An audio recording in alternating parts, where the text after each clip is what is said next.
Le jour où les musulmans ont dit nous avons tout dans l'islam, ils se sont arrêtés d'inventer, de créer, de produire.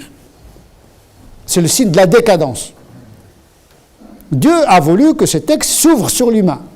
D'abord sur le prophète sallallahu alayhi wa sallam, qui explique et qui reçoit une deuxième strate d'une même révélation, parce qu'il reçoit la sunna, une partie de la sunna est une révélation, et l'autre partie c'est une révélation implicite, par approbation du Coran.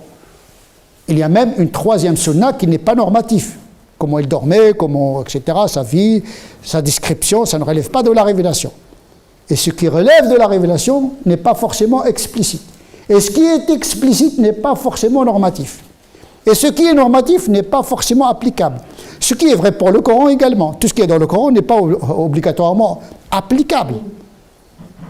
Donc le rapport à la sunna doit être le même rapport que nous devons avoir avec le Coran, avec une approche supplémentaire. C'est que le Coran ne se fera pas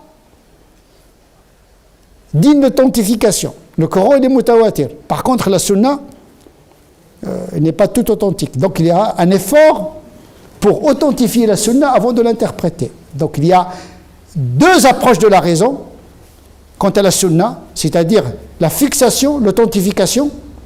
Et là, les savants de la sunna, ils ont fait un travail herculien pour trier. La doctrine de Bukhari en la matière n'est pas forcément la doctrine de Muslim, n'est pas la doctrine d'Abu Daoud.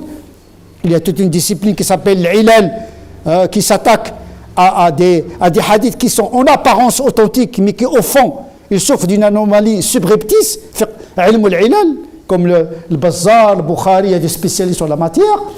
Et donc nous avons un gisement informatif qui nous permet de travailler sur l'authentification. C'est-à-dire que la raison, elle est toujours active.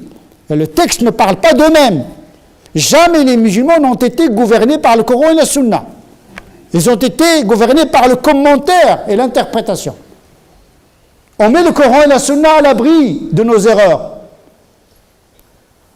Beaucoup de gens disent Dieu a dit, le Coran a dit, on implique Dieu et le Coran avec nous. Alors qu'il y a le madhahib. La doctrine, c'est une médiation.